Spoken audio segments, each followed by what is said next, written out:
Assalamualaikum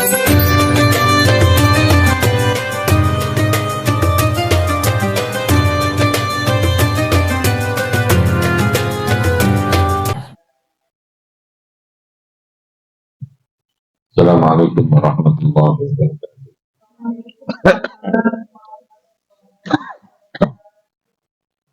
Bismillahirrahmanirrahim. Rabbi shrah li sadri wa yassir li amri wa hlul 'uqdatam min lisani yafqahu qawli.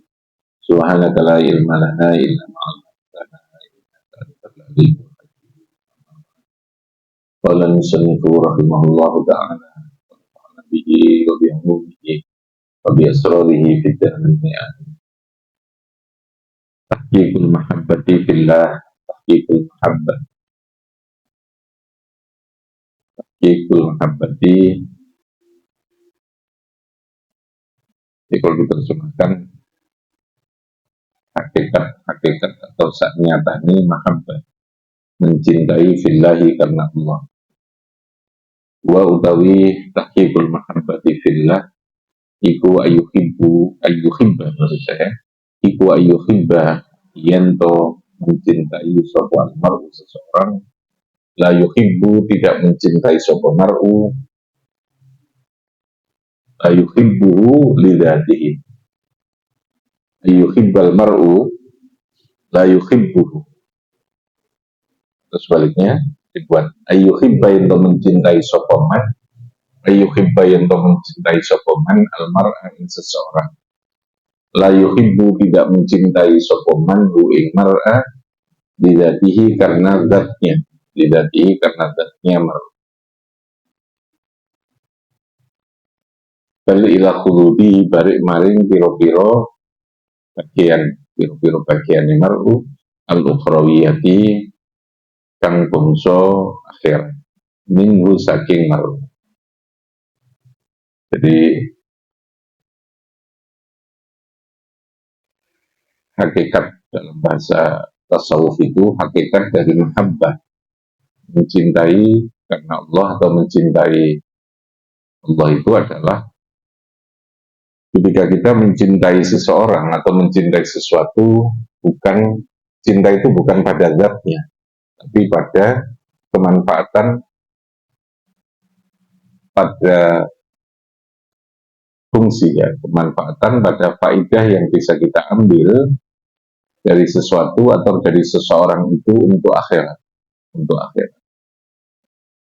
Jadi hakikat cinta itu kepada seseorang, kepada sesuatu, kepada barang atau yang lainnya, jabatan dan sebagainya. Hakikatnya cinta itu bukan pada zatnya sesuatu itu, tetapi pada manfaat atau fungsi yang berkaitan dengan ukhrawiyah. Itu namanya hakikat mahabbah. Mahabbah yang sesungguhnya kepada Allah itu seperti itu. Jadi maksudnya seseorang seneng nak nggone barang, seneng nak pangkat, seneng kepada keindahan, seneng kepada jabatan, itu hal yang fitrah. Karena Allah menciptakan itu. Tapi cinta yang benar dalam pandangan Allah itu adalah bila mana Anda mencintainya itu bukan pada zatnya, bukan jabatannya yang kamu cintai, tapi Anda mencintai ketika bisa menggunakan jabatan itu untuk kepentingan akhirat. Ya, paham ya? Jadi caranya dengan jabatan itu bisa ngeramut agama, bisa mensejahterakan nyenengno masyarakat, ya, bisa mengatur kehidupan ini secara baik, secara berkeadilan gitu ya. Itu maksudnya begitu. Jadi yang disenangi, yang dicintai jangan zatnya. Saya ulangi ya, yang dicintai jangan apa? Seseorang mencintai kepada suaminya atau suami mencintai kepada istrinya, hakikat cinta yang fillah itu bukan pada zatnya, tapi ketika suami itu mampu menjadikan kita lebih baik dalam kehidupan ini, bisa menjadi orang sing tambah jadi api. Itu maknanya gitu. Istri yang menjadikan kita, istri itu menjadikan kita lebih baik. Jadi khudud al-ukhrawiyah istilahnya. Bukan khadun ad-dunyawiyah, bukan khudud ad-dunyawiyah. Yang menjadikan kita senang itu karena akhiratnya, gitu. Tetap karena akhirat. Itu hakikat mahabbah. Sehingga dalam konsep zuhud, dalam konsep tasawuf, zuhud dalam agama itu bukan kita menghindari dunia. Dunia itu harus kita raih, gitu ya. Maksudnya kita mengejar dunia itu sah, jais, boleh, bahkan bisa menjadi wajib. Kalau kita punya kekuatan tadi itu, bagaimana kita nanti kaya? Bukan karena kita seneng duitnya, seneng kayanya, tapi bagaimana dengan kaya itu saya bisa berbuat kebaikan yang untuk akhirat. Itu betul-betul mahabbah fillah. Jadi zuhud bukan lalu kemudian tidak mau jabatan, tidak mau dunia, tidak mau kumpul, tidak mau organisasi, dia menyendiri, itu bukan zuhud ya. Intinya artinya itu ojo nempel nongoni sesuatu yang kita cintai. Jadi bukan karena sesuatunya, sesuatu itu zatnya tadi ya, tapi karena wujudihi al-ukhrawiyah, karena dia bisa memberikan motivasi dorongan kita untuk menjadi orang yang lebih baik, dan lebih baik itulah yang menjadi bagian sing tenan yang berupa akhirat. Karena begini, kenikmatan duniawi itu bersifat apa namanya, muaqqatah, yang saya katakan kemarin. Kenikmatan dunia itu bersifat terbatas. Tapi kalau kenikmatan dunia itu lalu kita jadikan akhirat, maka dia akan menjadi mu'abbadah, menjadi seterusnya itu. Makanya saya katakan segala sesuatunya itu harus diberi ilmu. Ya, mencintai itu fitrah, tapi kalau dia mencintai tanpa ilmu, ilmu yang benar, gitu ya, bagaimana kita harus mencintai jabatan, mencintai dunia, mencintai keluarga, maka dia hanya sebatas duniawiyah. Dan bahkan bisa menjadi masalah, gitu ya. Semua harus dengan ilmu. Orang marah pun marah itu sesuatu fitrah. Tapi marahlah dengan ilmu. Kalau marah itu dengan ilmu, maka dia menjadi ibadah. Marah karena melihat sesuatu yang tidak baik. Ya, bukan karena membenci zatnya, sekali lagi sama, gitu ya. Karena membenci terhadap perbuatannya yang dia bertentangan dengan sesuatu yang bersifat ukhrawi, gitu ya, yang bersifat agama, gitu. Yaitu marah yang diilmoni, senang diilmoni, marah diilmoni, kita gembira, kita bahagia yang berilmu. Kata kuncinya di sana. Kata kunci ilmunya itu adalah segalanya harus dikembalikan bahwa semuanya adalah yang utama itu Allah, yang utama itu Gusti Allah. Insya Allah kalau begitu orang itu menjadi kuat, menjadi kuat. Tapi kalau hati kita yang nempel di sesuatu itu, kita kehilangan sedikit, kita sudah rapuh. Ya. Nah, sesuatu yang kita miliki berpotensi tidak untuk hilang. Sangat, sangat. Kita sehat-sehat itu milik kita, tapi potensi kita juga sakit. Ya. Kita duit sesuatu, duit itu juga akhirnya besok tidak duit. Duit ini bisa berkurang, bisa hilang, bisa gitu ya. Tapi kalau Gusti Allah dia tidak hilang cintanya. Kalau itu untuk akhirat, maka dia mu'abbadah gitu, mu'abbadah. Nah itu intinya seperti itu. Nah cirinya wong sing iso menungguhi ya karena Allah dia tidak karena apapun gitu ya. Jadi kalau dia melakukan tugas, melakukan apapun itu dengan maksimal ketika dia merasa bahwa itu adalah karena Allah tadi. Jadi saya ulangi, hakikat dari mahabbah fillah tadi apa? La yuhibbuhu lidzatihi. Yang kita cintai itu zatnya apa fungsinya? Fungsi keakhiratannya gitu ya. Wujudihi al-ukhrawiyah. Itu yang terpokok di situ. Jadi kita boleh mendapatkan, mengejar, memperoleh sesuatu, tetapi jangan cintai sesuatunya itu. Tapi tetaplah melihat manfaat, fungsi dari sesuatu itu untuk kepentingan akhirat ada atau tidak. Kalau akhirat itu kepentingan, dunia ini itu sketut, gitu, karena kita melewati dunia ini, gitu, otomatis itu. Dunia ini itu gitu. Karena akhirat itu kita peroleh tidak terus selalu meninggalkan dunia, tidak. Dunia ini mazro'ah. Kita harus menanam di sini nih ya. Ini tanduran. Oke ya, ini dunia. Dan akhirat nanti sudah tidak nandur lagi, sudah panennya. Di sana sudah tidak perlu nandur, kita tidak perlu ngaji kayak gini, tidak perlu. Di surga tidak ada orang pengajian majelis taklim, berarti tidak perlu. Ya, Wong sekolah tidak perlu, wong kuliah tidak perlu, sholat saja tidak perlu kok di sana. Karena sebuah darul amal, tapi darul jaza. Surga itu sudah darul jaza. Sama dengan neraka, neraka itu juga darul jaza, tapi lil iqab, untuk siksaan. Kalau surga itu darul jaza untuk kenikmatan, untuk kebaikan. Dan bersifat mu'abbadah. Tidak ada orang di surga lalu kemudian dalam batas waktu tertentu itu tidak. Lalu kemudian kerasaan surga terus metu nurawan. Itu wong kendel jenenge. Artinya mu'abbadah. Neraka juga begitu. Kalau orang yang tidak beriman ya mu'abbadah bisa selamanya. Ya, jadi harus dinaikkan lah gitu ya kelas kita melakukan sesuatu apa saja, tidak hanya sekedar bersifat hududid dunyawiyah, tapi adalah hududil ukhrawiyah. Oke, itu kita mencintainya, baru kita ngaji ini sekalipun, ngaji ini duniawi, ngajinya, paham ya? Ini akan menjadi ukhrawi kalau kamu ngaji ini untuk kebaikan akhirat. Gitu ya.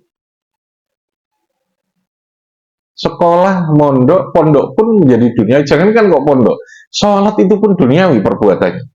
Dia bisa menjadi dunia, bisa menjadi akhirat. Amalnya memang amal akhirat. Tapi kam amalin minat dunia yang biniyatin sohihatin soro minal akhirat, sebaliknya amal yang kita ya akhirat soro amalat dunia itu banyak. Berbalik. Paham ya?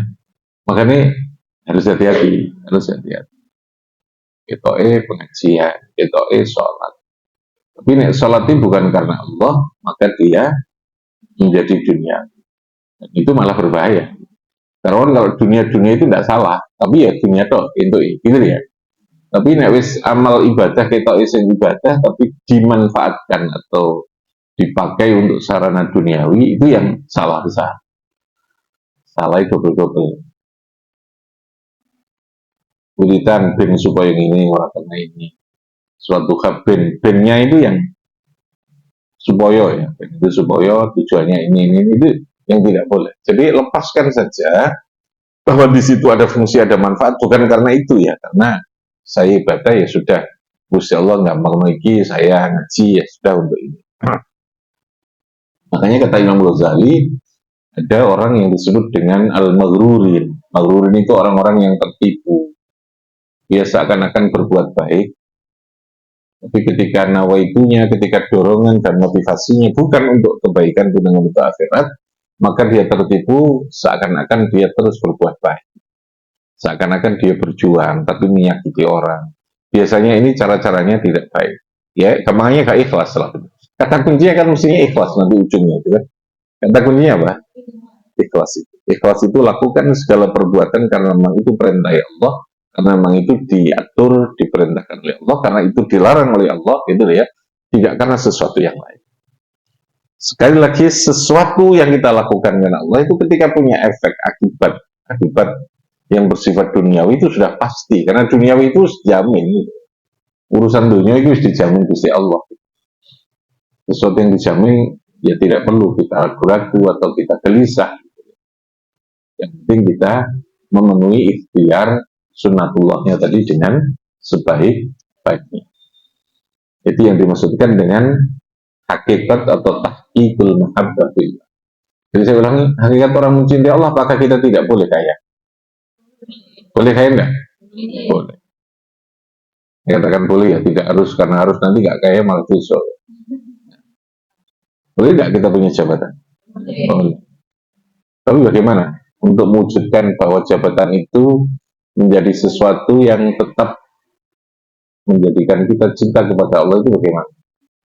Menjadikan jabatan itu sebagai sarana. Itu kalimatnya sarana ya, sebagai mazro'ah. Apa? Mazro'ah. Mazro'ah itu sebagai ladang kita. Ya, orang kan profesinya beda-beda ya. Ya. Apapun profesi yang kita miliki itu mazro'ah gitu ya, sebagai khars, sebagai apa? Ladang. Kita tandurannya itu untuk apa? Gitu. Jadi jangan dikira orang ngaji itu mesti itu akhirat, itu karuan. Ya memang itu akhirat karena memang diperintahkan. Ya. Dan itu yang diwanti-wanti, aja sampai atas nama agama kamu lalu kemudian untuk mencari duniawi, itu yang oleh Hadratus Syekh Yasin dalam Tatatabul Alim ketika mencari ilmu oleh para ulama itu begitu ya.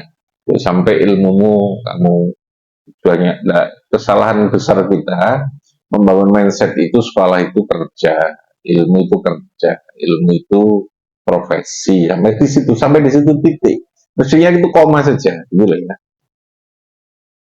Ilmu itu harus menjadikan kita menjadi orang yang lebih baik, bermanfaat. Itu kan tinggi kalimatnya, beda toh.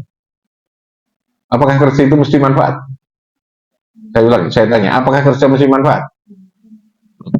Apakah kerja itu mesti barokah? Durung karuan. Wakil, di duit, ini hiburan untuk yang tidak punya duit lah. Orang yang punya duit beli saya itu juga banyak.